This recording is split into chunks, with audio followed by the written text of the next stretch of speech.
A struggling single mother held her sick baby in court, fighting to keep custody. When she finally spoke up and revealed what she'd been doing every night, the judge dropped his papers. Sarah Johnson's hands shook as she tried to button up Tommy's yellow onesie at 4 a.m. The baby squirmed on the changing table, his usual morning fussiness amplified by a slight fever. The dim bulb in their cramped Brooklyn apartment bathroom cast shadows on his tiny face. "Come on, baby, work with Mama here," she whispered, her uniform sleeve catching on the changing table's peeling edge. A car horn blared outside, making Tommy startle and cry louder. "Shusha, we can't wake Mrs. Rodriguez yet." The clock on her phone showed 4:15 a.m. Sarah's stomach knotted. They were running late, and today of all days, she couldn't afford any delays. The court hearing was at 9 a.m. Tommy's wail echoed off the bathroom tiles. Sarah picked him up, pressing his warm body against her chest, feeling his rapid heartbeat against hers. The memory of last week's emergency room visit flashed through her mind. "Your son has a congenital heart condition," the doctor had said, his voice clinical and detached. "He needs surgery within the next 2 weeks." The words had hit her like a physical blow. She'd stood there, holding Tommy, staring at the astronomical figure on the estimate sheet while the doctor rattled off terms like ventricular septal defect and surgical intervention. A sharp knock at the apartment door yanked Sarah back to the present. "Miss Johnson," the landlord's voice carried through the thin walls. "I know you're in there." Sarah closed her eyes, holding Tommy tighter. "Just a minute." She grabbed the baby bag and checked its contents. Diapers, wipes, formula, the court summons, and her 3 work IDs. Her fingers brushed against the hospital papers stuffed at the bottom. The knocking grew louder. "The rent's 2 months late. I've got the eviction notice right here." Sarah opened the door. Tommy balanced on her hip. Mr. Martinez stood there in his ratty bathrobe, holding an official-looking envelope. "Mr. Martinez, please," Sarah said, her voice barely above a whisper. "I have court today. For Tommy's custody. I get paid on Friday." "That's what you said last Friday." He thrust the envelope at her. "I got bills too, Miss Johnson. You got it till the end of the week." The paper crinkled as Sarah stuffed it into the baby bag. She checked her phone again. 4:30 a.m. Mrs. Rodriguez would be waiting. The hallway lights flickered as Sarah made her way down to apartment 2B. The elderly woman opened her door before Sarah could knock, already dressed and alert despite the early hour. "Mi amor," Mrs. Rodriguez said, reaching for Tommy. "How's his fever?" "Better, I think." Sarah handed over the baby bag. "There's extra formula in the side pocket. The hospital papers are in there too," in case her voice cracked. Mrs. Rodriguez touched Sarah's cheek. "You show them today. Show them what a good madre you are." "I tried to sell my blood again yesterday," Sarah confessed, the words tumbling out. "They still won't take me because of the anemia." "Dios mío, Nina." Mrs. Rodriguez shook her head. "You need your strength for today." Sarah kissed Tommy's forehead, lingering for a moment. His skin felt warm, but not as hot as yesterday. "Mama loves you, baby boy. Be good for Mrs. Rodriguez." She forced herself to turn away, her non-slip shoes squeaking on the linoleum as she hurried toward the stairs. The first bus to her morning cleaning job would leave in 10 minutes. If she missed it, she'd lose an hour's pay. The court hearing fees had already eaten through her emergency fund, and with the eviction notice now hanging over her head, Sarah paused at the building's entrance, looking back up the stairwell.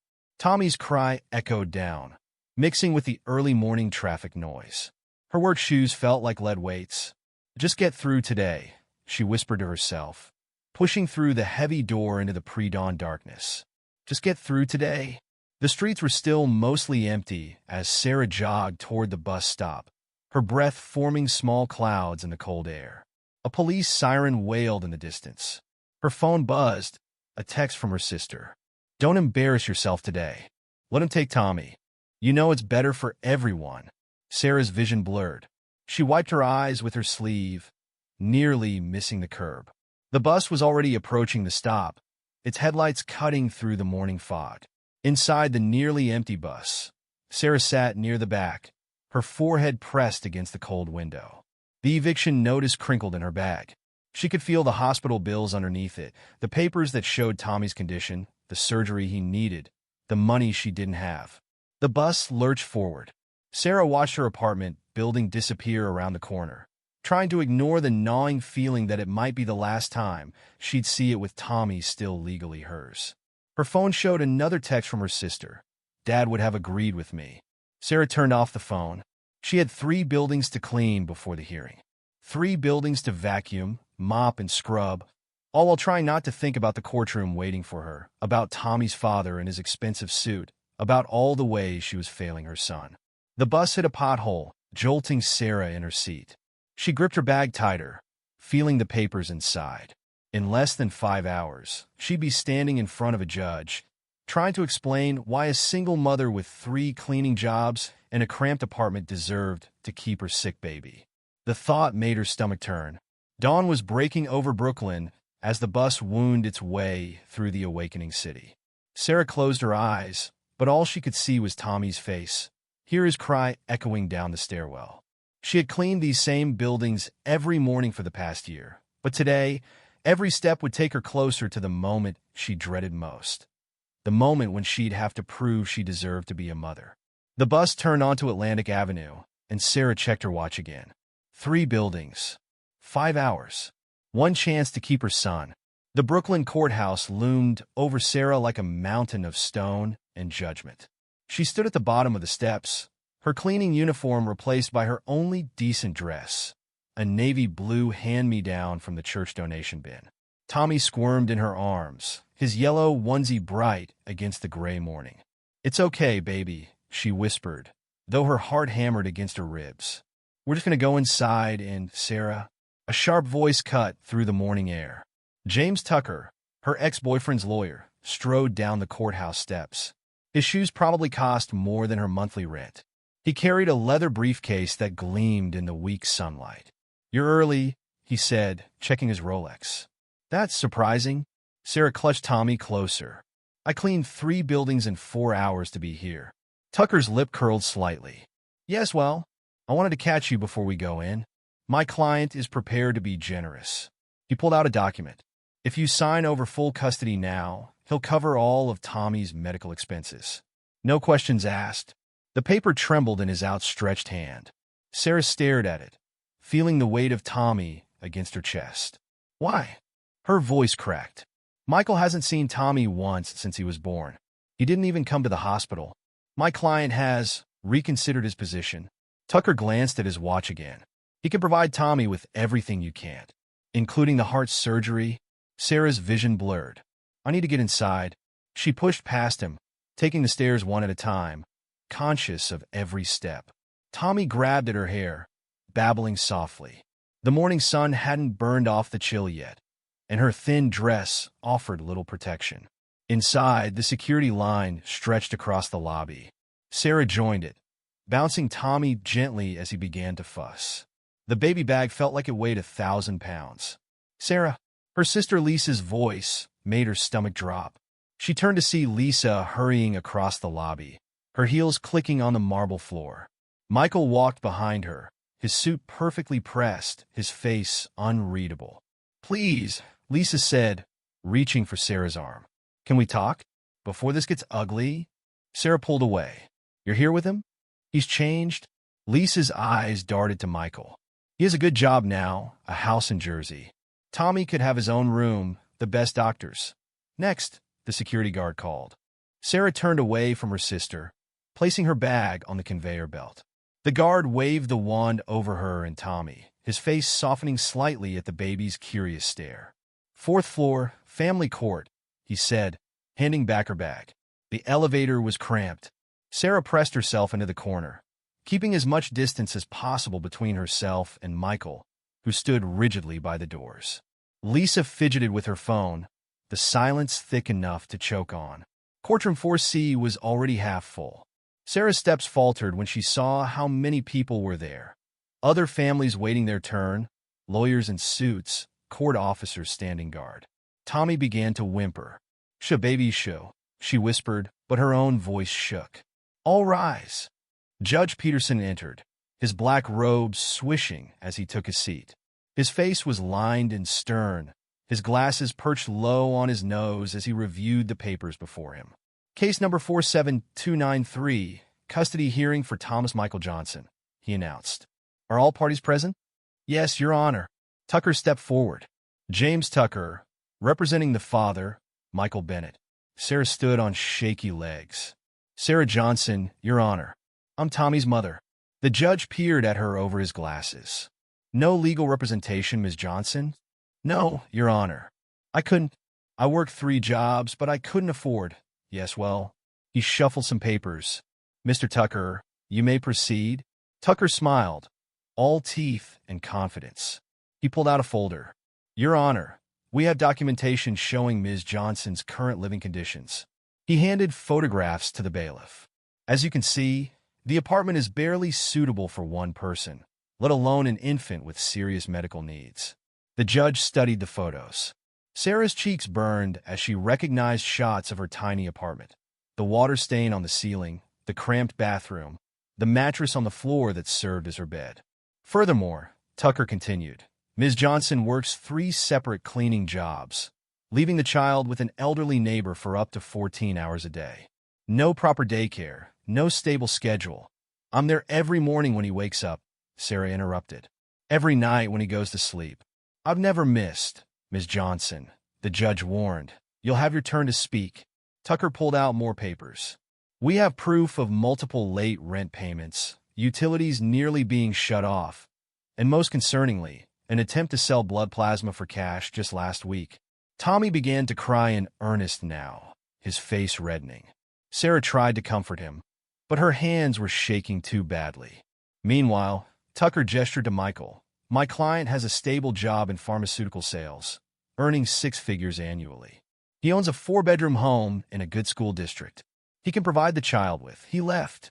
The words burst from Sarah. When I told him I was pregnant, he blocked my number. He didn't want anything to do with us until... Ms. Johnson. The judge's gavel cracked against the wood. One more outburst, and you'll be held in contempt. Sarah's eyes burned with tears she refused to let fall. In her arms, Tommy continued to cry, his face pressed against her neck. She could feel his heart racing, too fast, always too fast. Lisa sat in the gallery, her face a mask of pity. Behind her, other people watched the scene unfold, their expressions ranging from sympathy to judgment. Sarah had never felt more alone. Your Honor, Tucker said smoothly, we have one more witness. Ms. Lisa Johnson, the maternal aunt, can testify to her sister's struggles with parenthood. Sarah's head snapped up. She stared at Lisa, who wouldn't meet her eyes. The court calls Lisa Johnson to the stand. As Lisa walked to the witness box, Sarah's phone buzzed in her pocket. She shifted Tommy to check it, her blood running cold as she read the message from the hospital. Test results ready for Thomas Johnson. Urgent review required. Please contact cardiology immediately. The room seemed to tilt. Sarah clutched Tommy tighter, feeling his heartbeat against her chest, watching her sister raise her right hand to take the oath that would help tear her family apart. Lisa's voice trembled as she addressed the court. I love my sister, Your Honor, but loving someone doesn't mean you ignore when they're in over their head. Sarah sat frozen, Tommy heavy in her arms, as her sister detailed every struggle of the past year. The missed rent payments, the time Sarah had called, desperate for small loans, the night Tommy had a fever and Sarah couldn't afford a cab to the emergency room. She worked so hard, Lisa said, dabbing at her eyes with a tissue. But sometimes love isn't enough. Tommy needs stability. He needs... Sarah's phone buzzed again. Another message from the hospital. Urgent. Cardiac anomaly detected in recent tests. Immediate consultation required. The words blurred on the screen. Tommy stirred against her chest, his breathing slightly labored. Had it always been this way? Had she been too tired, too overwhelmed to notice? Ms. Johnson, Judge Peterson's voice cut through her panic. Is there something more important than these proceedings requiring your attention? Sarah looked up, her throat tight. No, Your Honor. I'm sorry. It's the hospital. About Tommy's heart. Your Honor, Tucker interrupted, this perfectly illustrates our point. Ms. Johnson can't even focus on these proceedings. The child's medical needs are clearly beyond her capabilities. That's not true. Sarah stood up, her chair scraping against the floor. Tommy started crying again, the sound echoing off the courtroom walls. "I'm here. I'm always here. I work 3 jobs, and I'm still here." "Ms. Johnson, control yourself," the judge warned. But the dam had broken. Words poured out of Sarah, desperate and raw. "I was there when he was born, when Michael wouldn't even answer his phone. I was there for every fever, every midnight cry, every doctor's visit I could barely afford. I'm here now trying to figure out how to pay for his surgery, how to keep our apartment, how to surgery." The judge leaned forward. "What surgery?" Sarah fumbled with her phone, pulling up the hospital messages with shaking hands. "He has a heart condition. They found it last week. He needs surgery in the next 2 weeks, but I can't. I don't have." Tommy's cry grew weaker, his body warm against hers. "Too warm." Tucker pounced. "Your Honor, this is exactly why the child should be with his father.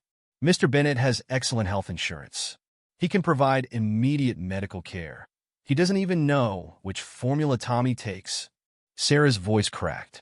"He doesn't know that Tommy can't sleep without his yellow blanket, or that he gets colicky at night, or that his heart beats too fast when he cries too long." She broke off, looking down at Tommy. His face was flushed, his breathing rapid. "Something's wrong," she whispered. The room spun around her. "Something's wrong with my baby." A court officer stepped forward, concern crossing his face. "Ma'am, do you need medical assistance?" Sarah pressed her hand to Tommy's chest, counting the beats like the ER nurse had taught her. "Too fast. Much too fast. I need—" She swayed on her feet. "I need help." The courtroom erupted into motion. The officer radioed for medical support while Judge Peterson half rose from his bench. Lisa rushed forward, reaching for Tommy, but Sarah backed away. "Don't touch him," she said, her voice breaking. "Please, just don't."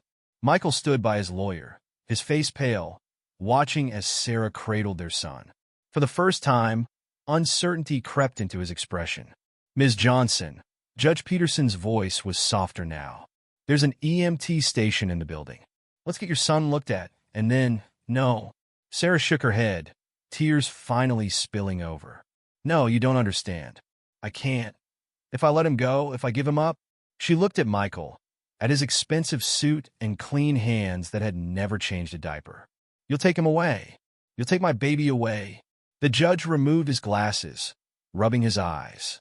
"No one is taking anyone away right now. First, we need to make sure Thomas is okay." A paramedic entered the courtroom, medical bag in hand.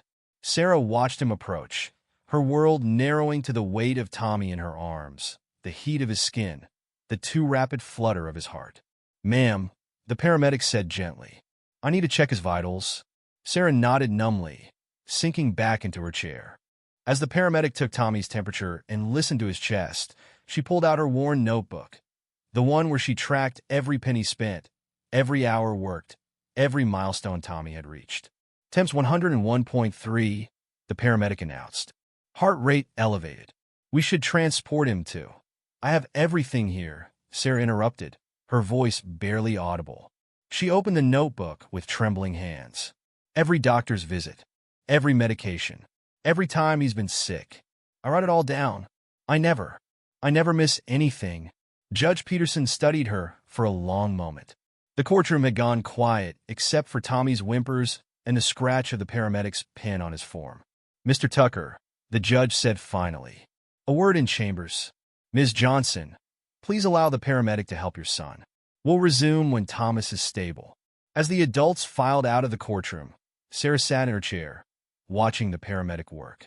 Tommy's tiny hand gripped her finger, his eyes heavy with fever. "I'm here, baby," she whispered. "Mama's here. I'm not going anywhere." Lisa hovered nearby, her mascara streaked with tears. "Sarah, I'm so sorry. I didn't know about his heart. Why didn't you tell me?" Sarah didn't answer. She couldn't find the words to explain how alone she'd felt, how each day had become a mountain to climb, how asking for help had begun to feel like admitting defeat. The paramedic prepared an oxygen mask, fitting it gently over Tommy's face. "We need to get him to the hospital," he said. "His oxygen levels are lower than I'd like." Sarah nodded, clutching her notebook like a shield. And it was every piece of evidence she had, every proof that she was a good mother, every record of her fight to keep her son healthy and safe. It wasn't enough. It had never been enough. The courtroom doors opened again. Judge Peterson returned, his face grave. Behind him, Tucker and Michael followed, their earlier confidence notably dimmed. "Ms. Johnson," the judge said, "we're going to take a recess. But first—" He paused, looking at the scene before him. The paramedic, the oxygen mask, the worn notebook in Sarah's hands. "First, I think it's time we heard your full story." The hospital wing of the courthouse was smaller than Sarah expected. Just 2 rooms with basic medical equipment. Tommy lay on the examination table, his yellow onesie stark against the white paper. The oxygen mask fogged with each tiny breath. "His stats are stabilizing," the paramedic said, checking the monitors. "But he needs to be seen by a cardiac specialist." Judge Peterson stood in the doorway, his robes gathered around him. "I've contacted Brooklyn Methodist. They're expecting him." Sarah touched Tommy's forehead. The fever hadn't broken, but his breathing seemed easier. The memory of her mother's last days in the hospital hit her suddenly. The same beeping monitors, the same sterile smell. 2 years ago, she said, her voice rough. "My mother needed surgery. We didn't have insurance. By the time the public hospital had an opening," she trailed off, her hand still on Tommy's warm skin. The judge moved closer. "Ms. Johnson, would you like to tell me what's been happening? Not what your sister said, not what Mr. Tucker claims your story." Sarah looked at her son, at the monitors tracking his heartbeat, at her notebook full of desperate calculations. The words came slowly at first, then in a rush. "I found out I was pregnant at work. In the bathroom of the office building I was cleaning. I called Michael right there, still holding the test." She swallowed hard. "He told me to take care of it and block my number." Michael, who had been hovering by the door, shifted uncomfortably. "I worked until the day I went into labor," Sarah continued. "Mrs. Rodriguez from downstairs helped me through it. She watches Tommy when I work. I pay her what I can." "And how many jobs do you currently hold?" the judge asked. Sarah opened her notebook. 3 regular ones. "I clean at the Morgan building from 5 a.m. to 9 a.m., then Kingston offices from 9:30 to 2, then Riverside Medical from 3 to 8. Sometimes I pick up weekend shifts at the laundromat." "Those hours—" Judge Peterson frowned. "When do you sleep?" "Between 9 and 4, mostly, unless Tommy's sick or teething." She tried to smile but couldn't quite manage it. "The Morgan building supervisor lets me use their break room to pump milk during my morning shift." The paramedic adjusted Tommy's oxygen levels, and Sarah instinctively reached for her son's hand. His fingers curled around hers. "Last week," she said, the words catching in her throat, "Tommy had a checkup at the free clinic. The doctor heard something wrong with his heart. They sent us to the ER." She pulled out the wrinkled hospital papers. "He needs surgery. Soon. But even with a payment plan?" "That's why I'm here," Michael spoke up suddenly. "When I heard about his heart, I knew he needed better care than..." "Then what?" Sarah turned to face him, still holding Tommy's hand. "Then his mother working herself to exhaustion to keep him alive? Then living in a small apartment with someone who knows every cry, every laugh, every nightmare. You can barely keep the lights on." Michael's composure cracked. "You're being selfish, Sarah. I can give him everything. You don't even know him." The words exploded from her. "You don't know that he hates green peas but loves sweet potatoes. You don't know that he has a stuffed elephant named Bo that's the only thing that calms him down during storms. You don't know that he gets his first bottle at 4:30 a.m., or that he won't sleep without his music box, or that when he smiles," her voice broke, "when he smiles, he has the same dimple you do." The room fell silent except for the steady beeping of the heart monitor. Tommy stirred on the table, his eyes fluttering open. "Ms. Johnson," Judge Peterson said quietly, "your sister testified that you've been struggling. That you've asked her for loans?" Sarah's cheeks burned. "Yes, for Tommy's special formula. He needs the hypoallergenic kind. It's expensive, but it's the only one that doesn't make him sick. And the blood plasma donation attempt? The electric bill was past due. They were going to shut it off, and Tommy's humidifier..." She shook her head. "They rejected me anyway. Said I was too anemic." The judge made a note in his papers. "Your current apartment. I'm behind on rent," Sarah admitted. 2 months. But I have a plan. The laundromat offered me more weekend shifts, and if I cut back on..." On what? Michael interrupted. Food? Sleep? You look like you haven't had a full meal in months. Sarah's hand went instinctively to her worn dress. I eat enough. Your Honor, Tucker stepped into the room, his earlier swagger diminished.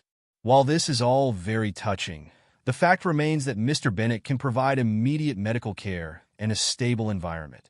He doesn't know him, Sarah repeated softer now. He doesn't know that Tommy's first word was mama, or that he's allergic to strawberries, or that he needs his giraffe socks on cold nights. She turned to the judge. I know I don't have much. I know my apartment is small, and I work too much, and sometimes I have to choose between paying the electric bill and buying formula. But I'm here. I've always been here. Tommy began to fuss, reaching for her. Sarah lifted him carefully, mindful of the oxygen mask and monitoring wires. I was there, she continued, rocking gently, for his first smile, his first steps, his first fever. I was there when he learned to clap, when he figured out peekaboo, when he started dancing to the radio. Her voice strengthened. I'm not just his mother on paper. I'm his mother in every moment, every decision, every sleepless night and early morning. I'm his mother when it's hard, when it's exhausting, when it feels impossible. Judge Peterson watched her for a long moment. And the heart surgery? Sarah's arms tightened around Tommy. I'll figure it out.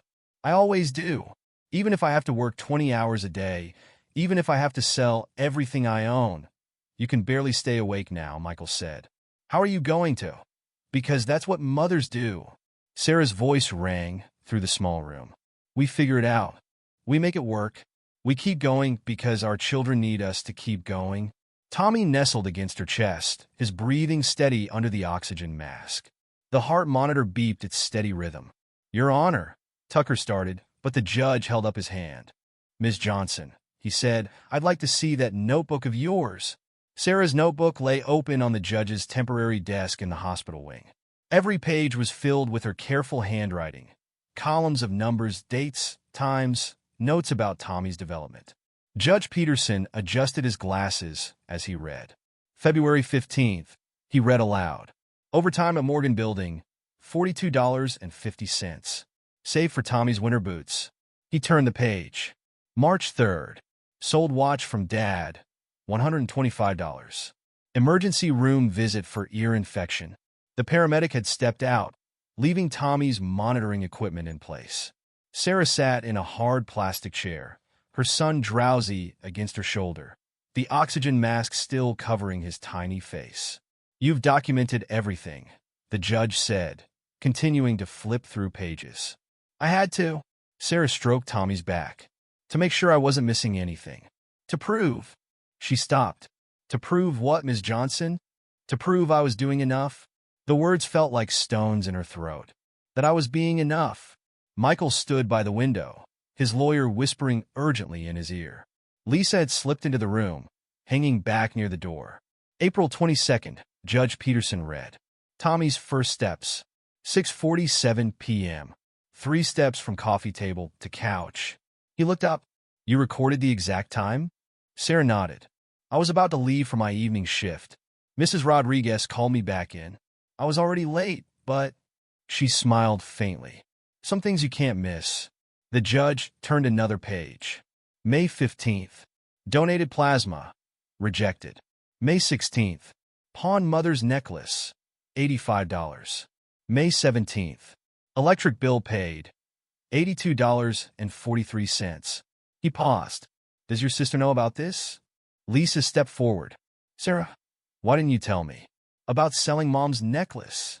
Because you would have tried to help. Sarah's voice was tired. And you're already behind on your own bills. I wouldn't do that to you. But I'm your sister. And Tommy is my son. Sarah met her sister's eyes. My responsibility. Judge Peterson cleared his throat. These work schedules. He held up a page covered in time blocks. You've calculated every minute. The Morgan Building lets me in early if I help with the recycling. That's an extra 30 minutes of pay. And if I take the 2:15 bus instead of the 2:30, I can start at Riverside Medical 15 minutes sooner. When do you eat? On the bus, usually. Or while I'm pumping milk in the break room. Michael made a sound of frustration. This is exactly what we're talking about. This isn't a life, Sarah. Not for you, and definitely not for Tommy. No. Sarah's voice sharpened. Then what was your plan, Michael? When you blocked my number? When you pretended we didn't exist? What was your plan for us then? The room grew very quiet. Tommy stirred, making a small sound under his oxygen mask. I was scared, Michael said finally. I wasn't ready to be a father, and I wasn't ready to be a single mother. But here we are. Judge Peterson held up another page from the notebook. June 1st. Tommy's first word, Mama. 3:22 a.m. during night feeding. He looked at Sarah. You were awake? I'm always awake. She adjusted Tommy's mask gently. When he needs me, I'm awake. Lisa had moved closer, looking over the judge's shoulder at the notebook. Her hand flew to her mouth. Sarah, these budgets. You've been spending less than $5 a day on food for yourself. Formula is expensive. Sarah's voice was matter-of-fact. And his heart medicine? Heart medicine? The judge looked up sharply. What heart medicine? Sarah reached for her bag, pulling out a small prescription bottle. The doctor at the free clinic prescribed it last month. Said it would help until... She swallowed. Until we could figure out the surgery. Tucker stepped forward. Your Honor, this only proves our point. Ms. Johnson clearly cannot provide. Ms. Johnson has provided everything. Judge Peterson's voice was sharp. Every necessity, every medicine, every moment of care documented right here. He held up the notebook. While working 3 jobs on less than 4 hours of sleep a night, Michael ran a hand through his hair. That's not sustainable. You know it's not, Sarah. What happens when you collapse? When you can't keep this pace up anymore? I'll keep it up as long as I have to. Sarah's voice was steel. Like I kept it up when he had colic and cried for 6 hours straight. Like I kept it up when he had that fever that wouldn't break and I walked to the emergency room because I couldn't afford a cab. Like I kept it up every single day while you were living your life, pretending we didn't exist. Tommy began to cough, his tiny body shaking. Sarah stood immediately, moving to the exam table with practiced ease. She adjusted his position, rubbing his back in small circles until the coughing subsided. The thing is, she continued softer now, I'm not asking for help. I'm not asking for money or sympathy or even understanding. I'm just asking to keep my son, to keep being his mother. Because that's what I am, not just when it's easy or convenient, but always. The judge was still reading, his expression thoughtful. July 8th. Overtime canceled at Morgan Building. Sold blood type O at clinic instead. $50 for Tommy's antibiotics. They don't usually take blood from anemic donors, Sarah explained. But O negative is rare, so sometimes they make exceptions. Lisa made a choke sound. You were selling your blood? Only when I had to. Sarah's eyes never left Tommy. Only when there was no other way. Judge Peterson closed the notebook carefully. Mr. Tucker, do you have any documentation from your client showing similar dedication to his son's welfare over the past 18 months? Tucker shuffled his papers. Your Honor, my client's financial statements clearly show his ability to provide. That's not what I asked. The judge's voice was quiet but firm. Do you have any evidence of Mr. Bennett's involvement in his son's life? Any proof that he knows Thomas's medical history, his daily routine, his basic needs? Michael stepped forward. I'm trying to do the right thing now. I can give him a better life. Better than what? Sarah's question hung in the air. Better than being loved? Better than being known? Better than having a mother who would sell her own blood to buy his medicine? Tommy reached up, his small hand patting Sarah's cheek. Even through her exhaustion, through her fear and uncertainty, her face softened at his touch. He's not a possession, she said quietly. He's not something you can just claim when it's convenient. He's a person, a tiny, perfect person who needs his heart medicine at 8 a.m. and 8 p.m., who won't eat unless you make airplane noises with a spoon, who falls asleep best when you hum, "You Are My Sunshine," exactly 3 times. She looked at Michael. Do you know any of that? Do you want to know any of that? Or do you just want to win? The monitoring equipment beeped steadily as Judge Peterson studied Sarah's notebook one final time. The afternoon sun slanted through the hospital wing's windows, casting long shadows across the room. Ms. Johnson, he said finally, there's something else in here I'd like to address. He held up a folded paper that had been tucked between the pages. This appears to be a letter from your supervisor at the Morgan building. Sarah's hands tightened on Tommy's blanket. Mr. Chin wrote that last month. The judge unfolded the paper and began to read aloud. To whom it may concern, I am writing to confirm that Sarah Johnson has been employed as a cleaning staff member at Morgan Building for the past 18 months. During this time, she has never missed a shift. Even during severe weather conditions when other staff couldn't make it in, Tucker shifted uncomfortably. Your Honor, a job reference hardly. I'm not finished. Judge Peterson cut him off. The letter continues. Ms. Johnson often arrives early to help with additional tasks, never complains, and maintains a professional attitude despite clearly working multiple jobs. On several occasions, I have found her sleeping in the break room during her lunch break, yet she always completes her work to the highest standard. Tommy stirred in Sarah's arms, reaching for his stuffed elephant. She handed it to him automatically, her eyes fixed on the letter. Last winter, the judge continued reading. When her son was sick with a fever, she brought him to work rather than miss her shift. She cleaned the offices with the baby strapped to her chest, stopping only to check his temperature and give him medicine. I have never seen such dedication. Michael ran a hand over his face. That's not dedication. That's being a mother, Lisa interrupted, surprising everyone. She stepped away from the wall, moving closer to her sister. That's what Mom would have done. What she did do when Dad left. Sarah looked at her sister, tears threatening.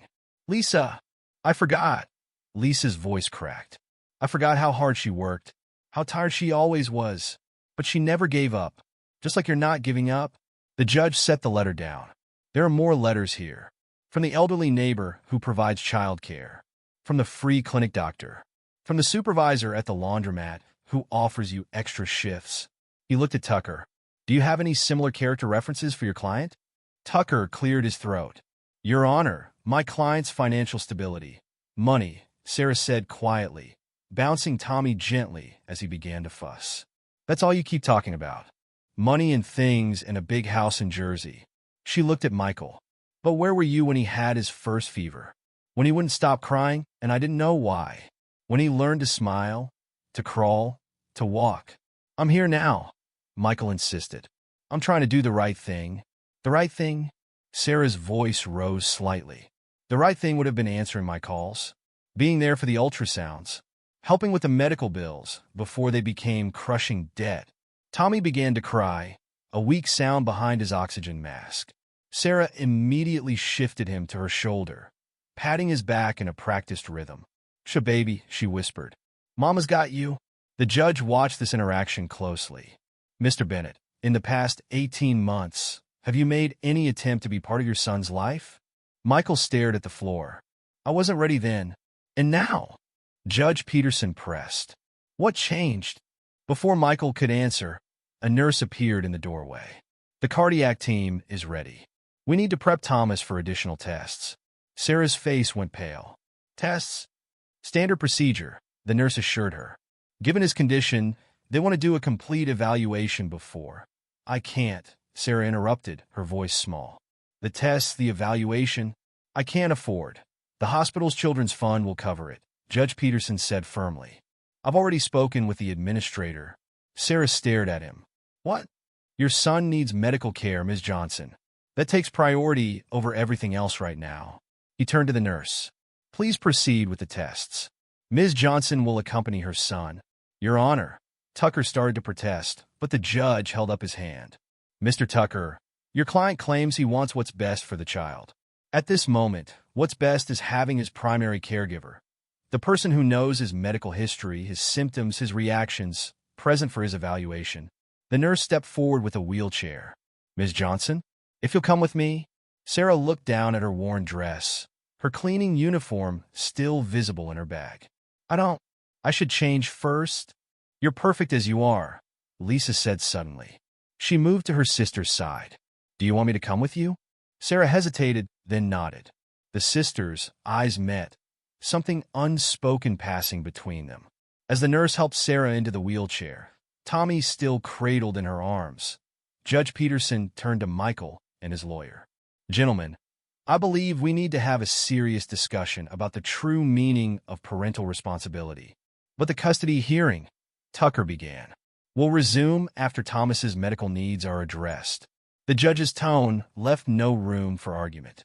In the meantime, I suggest you both take a long, hard look at this notebook. He held up Sarah's precious record of her life with Tommy. This is what real parenting looks like. Not bank statements. Not promises. Not sudden attempts at responsibility when it's convenient. Sarah paused at the door, looking back at the room, at Michael's conflicted face, at the judge holding her notebook, at the monitor that had tracked Tommy's heartbeat. Ms. Johnson, Judge Peterson said softly, go take care of your son. We'll be here when you return. As the wheelchair moved down the corridor toward the cardiac unit, Tommy's tiny hand clutched his mother's shirt. Sarah held him close, her eyes fixed ahead, her voice a gentle murmur of comfort. Behind them, through the open door, they could hear the judge's voice. Now, Mr. Bennett, let's talk about where you've really been for the past 18 months. The cardiac unit's waiting room felt like another world. Sarah sat in the wheelchair, Tommy temporarily taken for tests, her hands empty and shaking. Lisa paced nearby, her heels clicking on the polished floor. Ms. Johnson, a woman in a navy blue suit, approached them. I'm Patricia Martinez from the Children's Hope Foundation. Judge Peterson contacted us about your son's case. Sarah straightened in the wheelchair. I can't accept charity. I just need to work more hours, maybe pick up another. This isn't charity, Patricia interrupted gently. This is what our foundation does. We help children get the medical care they need while their parents navigate the legal system. Lisa stopped pacing. You mean you've seen cases like this before? Patricia pulled up a chair. More often than you'd think. Single parents fighting for custody while dealing with medical crises. She opened her briefcase. Judge Peterson sent over your notebook, Ms. Johnson. May I call you Sarah? Sarah nodded, her throat tight. Your dedication to documenting everything actually makes our job easier. Patricia pulled out several forms. We can demonstrate a clear pattern of consistent care, medical attention, and financial responsibility, even under extreme circumstances. A doctor appeared in the doorway. Ms. Johnson, you can come see Tommy now. Sarah tried to stand, but her legs wouldn't cooperate. Lisa rushed to help her. When was the last time you ate? Her sister asked. Sarah had to think about it. Maybe yesterday morning? Patricia exchanged looks with Lisa. I'll have some food brought up. The examination room was small but bright. Tommy lay in a child-sized bed, monitors beeping steadily around him. His yellow onesie had been replaced with a hospital gown decorated with cartoon animals. Mama's here, baby, Sarah whispered, taking his tiny hand. The doctor, his name tag reading Dr. Williams, reviewed charts on a tablet. The good news is we caught this early enough. The VSD, the hole in his heart, is moderate in size but operable. And the bad news? Sarah's voice trembled. We need to do the surgery within the next week. He looked up, but Ms. Martinez has already assured us that the foundation will cover all expenses. Sarah's legs gave out. Lisa caught her, helping her into a chair. This can't be real, Sarah mumbled. Things like this don't happen to people like me. Actually, they do. Patricia stood in the doorway. Especially to people like you, parents who never give up, who do everything possible for their children. A nurse arrived with a tray of food. The smell made Sarah's stomach clench painfully. Eat, Lisa commanded, unwrapping a sandwich. Tommy needs you strong. As Sarah took small bites, Patricia continued reviewing the foundation's documents. We're not just covering the surgery.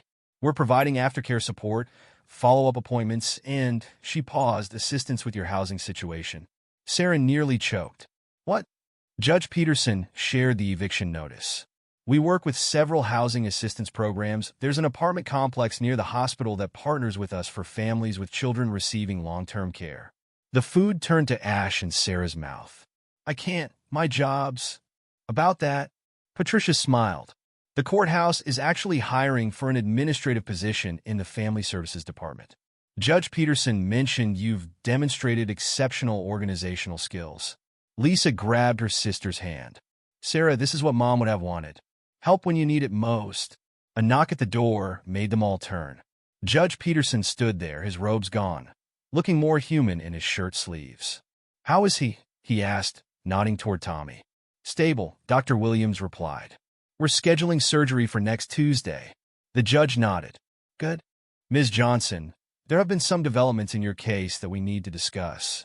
Sarah's hand tightened on Tommy's. Is Michael? Mr. Bennett has withdrawn his custody petition. The room went silent except for the steady beeping of Tommy's monitors. What? Sarah's voice was barely audible. After our discussion, and after reviewing your documentation more thoroughly, he realized. Judge Peterson paused. Well, let's just say he gained a new perspective on parental responsibility. He just gave up? Lisa asked. On the contrary, the judge moved closer to Tommy's bed. He's agreed to pay child support, including back payments for the past 18 months. He's also adding Thomas to his health insurance as secondary coverage. Sarah's vision blurred with tears. I don't understand. Why would he? Because I showed him what real parenting looks like. Judge Peterson gestured to her notebook, still in Patricia's hands. Every sleepless night, every skipped meal, every extra shift, it's all there in black and white. Sometimes people need to see the truth clearly before they can do the right thing. Tommy stirred in his sleep, his small face peaceful under the oxygen mask. Sarah touched his cheek gently. There's more, Patricia said. The Foundation's housing program includes childcare assistance. Mrs. Rodriguez, your neighbor? We've offered her a position as an official certified caregiver. She'll be properly compensated for watching Tommy. Lisa squeezed her sister's shoulder. See? You're not alone anymore. I never wanted... Sarah's voice caught. I just wanted to be a good mother. You are a good mother, Judge Peterson said firmly. One of the best I've seen in my courtroom. And now you're going to have the support you should have had all along. A new nurse entered with medication for Tommy's 4. Sarah watched the woman work, her mind struggling to process everything that had happened. What about the court job? She asked finally. I don't have any office experience. You managed 3 jobs, documented every penny spent and earned, maintained detailed medical records, and created a comprehensive care schedule, all while operating on 4 hours of sleep, the judge said. That's more organizational skill than most of my staff. The position includes benefits, Patricia added. Health insurance, paid time off, regular hours.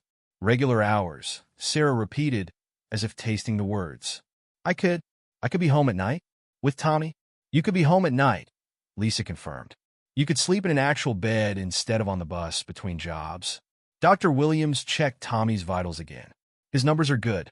The surgery team will be in shortly to discuss the procedure in detail.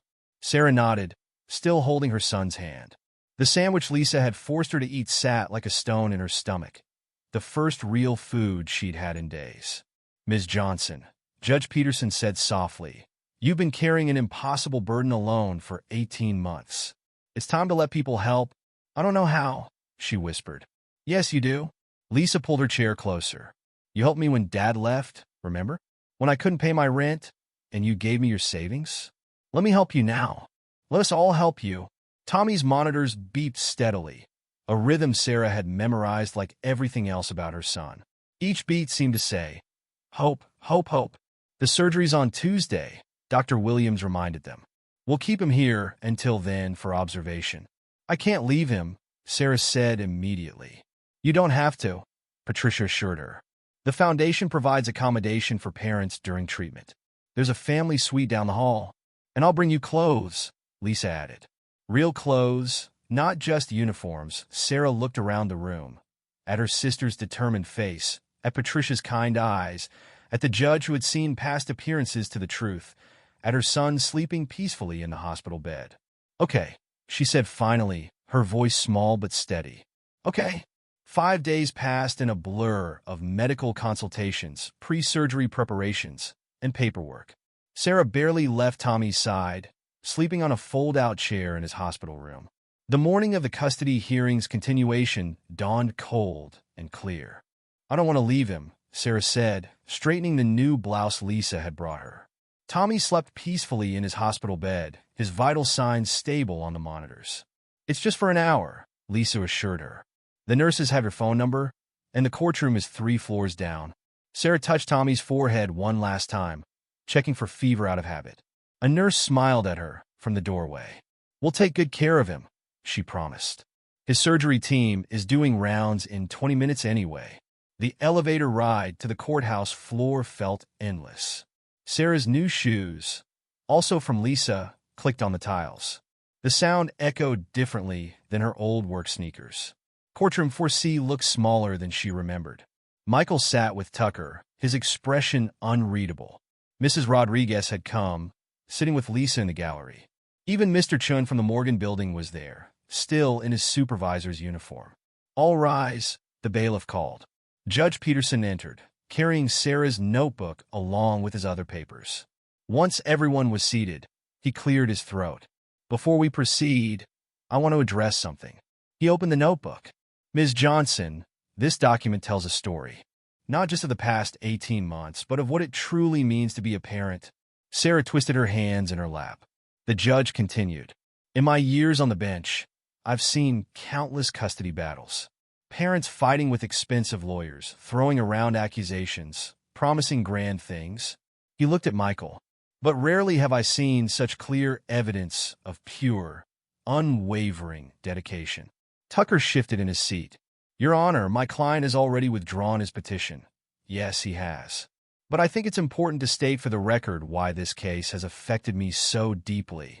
Judge Peterson held up a page from the notebook. "December 25th last year. Tommy's first Christmas. No money for presents. Made him a stocking from old cleaning uniform. Sang carols during night feeding. He smiled at the lights from the dollar store window." Sarah remembered that night.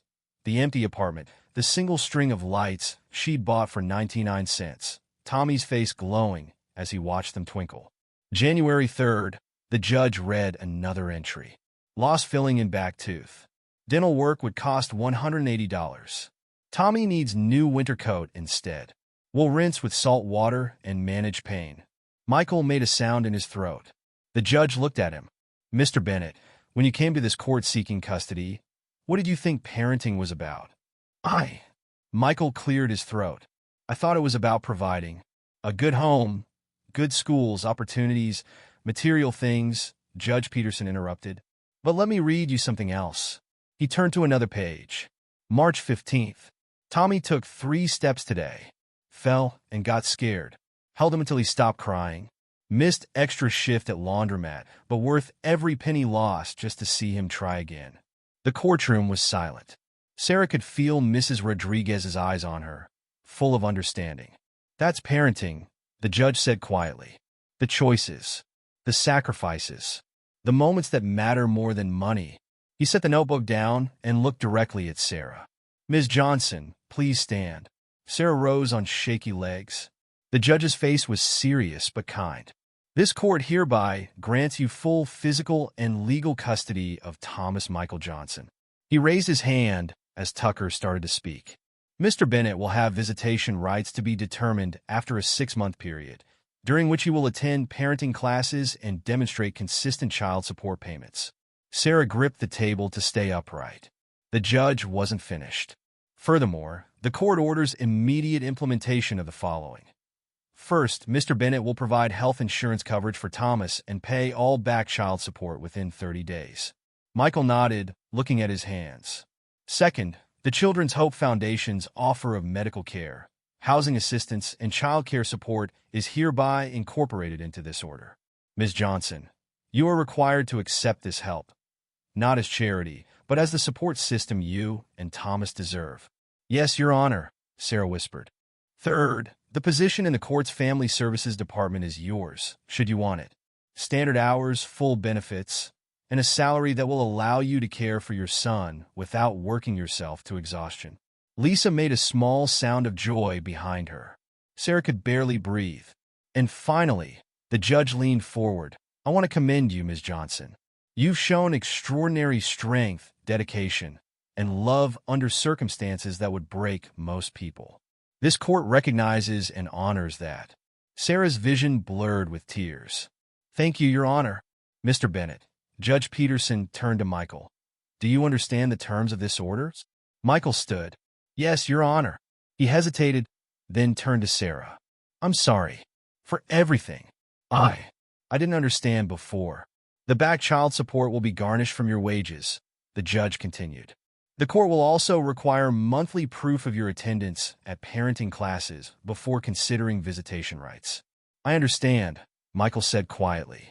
Ms. Johnson, you're free to return to your son. I believe his surgery team should be doing rounds about now. Sarah turned to leave, but Michael's voice stopped her. Sarah? He looked older somehow, more uncertain. Is Tommy going to be okay?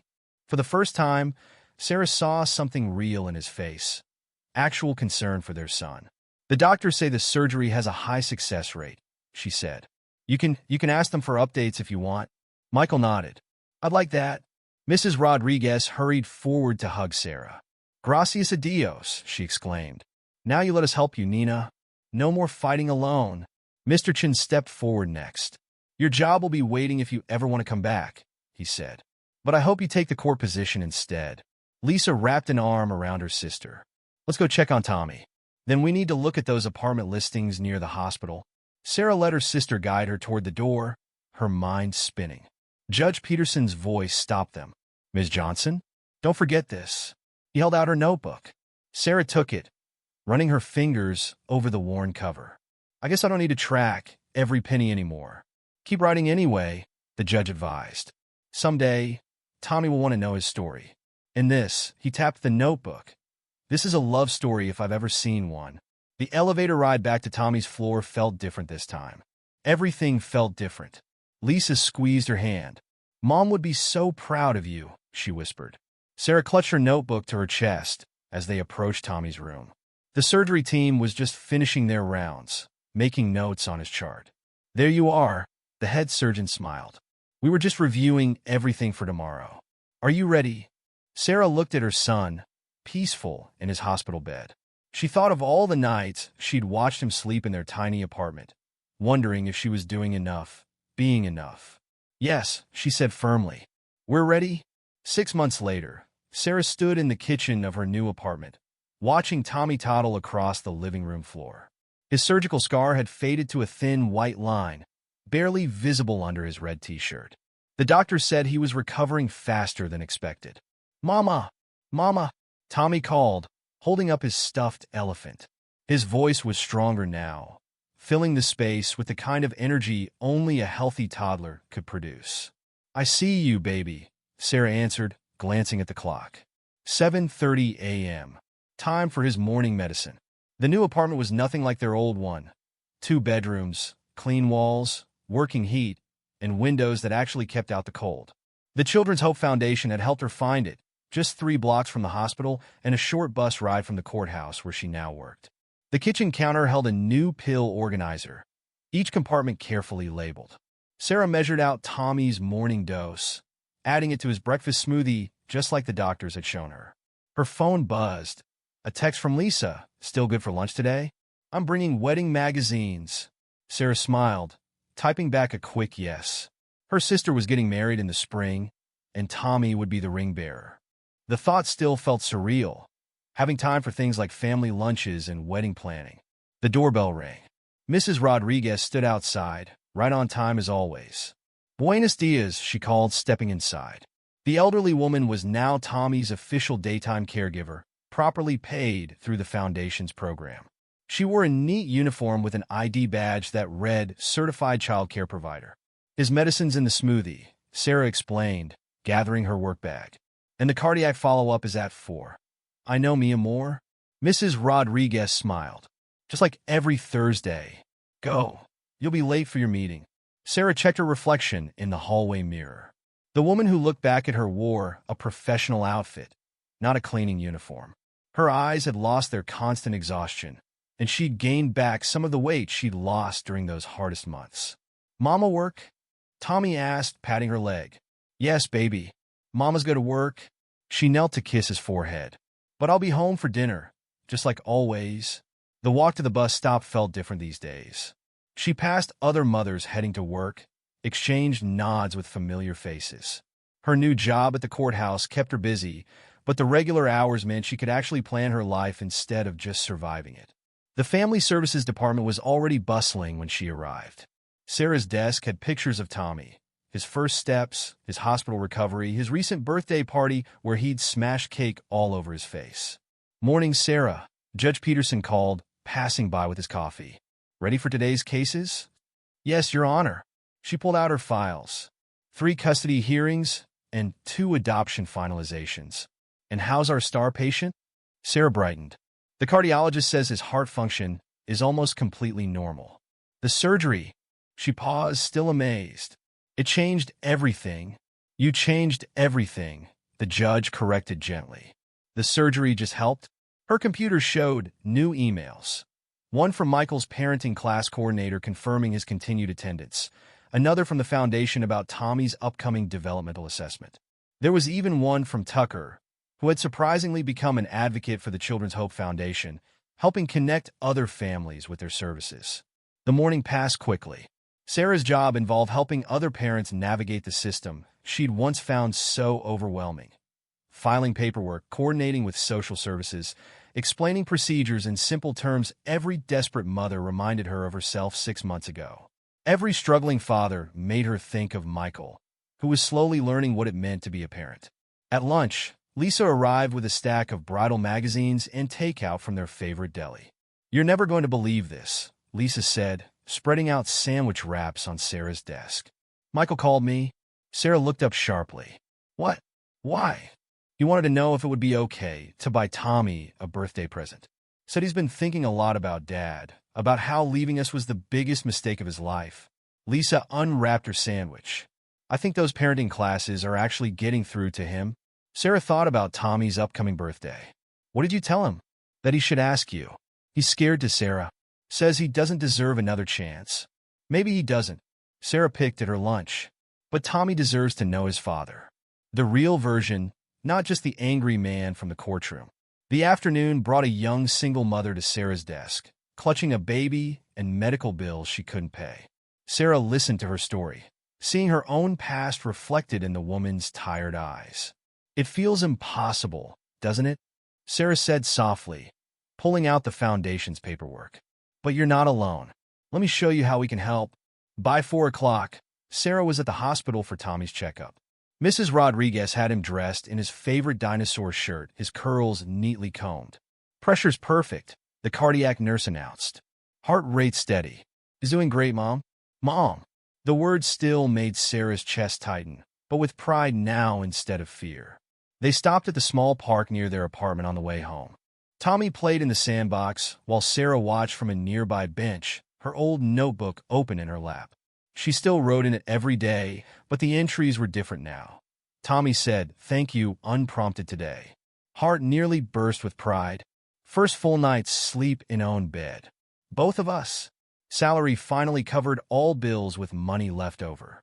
Bought Tommy new shoes just because. The evening routine was simple but precious. Dinner together at their actual table. Bath time with more than 3 toys. Stories in the reading nook they'd created in Tommy's room. No rushing, no constant calculations, no crushing weight of impossible choices. As Sarah tucked Tommy into bed that night, he grabbed her hand. "Love you, Mama," he said clearly, his eyes already heavy with sleep. "Love you too, baby." She kissed his forehead, breathing in his clean, sleepy smell. Her phone lit up with a text from Michael. Lisa said, "I should ask you about Tommy's birthday. I know I don't deserve it, but I'd like to be there. If you'll let me?" Sarah looked at her sleeping son, at his peaceful face and steady breathing. She thought about second chances, about growth, about the kind of future she wanted for Tommy. Slowly, she typed back, "We're having a small party next Saturday. 2 p.m. You can bring a gift, but more importantly, bring yourself. Really be there. That's what he needs." The response came quickly. "Thank you. I promise to do better." Sarah moved to the living room window, looking out at the city lights. Her new life felt like a dream sometimes. The stable job, the safe home, the support system she'd never imagined possible. But Tommy's soft snores from the next room were real. The pictures on her walls were real. The peace in her heart was real. Her notebook lay open on the coffee table. Sarah picked up her pen and wrote, "Today I realized something. All those months when I thought I was barely surviving, I was actually showing Tommy what love looks like, what strength looks like, what never giving up looks like. Maybe that's the greatest gift I could give him. Not the big house or the expensive toys, but the knowledge that he is worth fighting for, worth sacrificing for, worth everything. She closed the notebook gently, listening to the quiet sounds of her home, the hum of the heating system, the distant city traffic, the soft tick of the clock marking moments she no longer had to count. Tomorrow would bring another day at work, another medical checkup, another small step forward. But for now, Sarah simply sat in her comfortable chair, in her safe home, near her sleeping son, and breathed in the peace she'd fought so hard to find. In Tommy's room, his night light cast star patterns on the ceiling. His breathing was strong and steady, his heart beating in the perfect rhythm that modern medicine and a mother's love had made possible. On his dresser, the old notebook stood like a testament, not just to what they'd survived, but to who they'd become. Sarah touched the notebook's worn cover one last time before heading to bed. She didn't need to write anything else tonight. Their story was still being written, but the hardest chapters were behind them. Ahead lay birthdays and school days, skinned knees and bedtime stories. All the ordinary moments that had once seemed impossibly out of reach. And that, she realized, was the greatest victory of all. Not just surviving, but living. Really living, with hope and joy and the certainty that tomorrow would come, and they would face it together.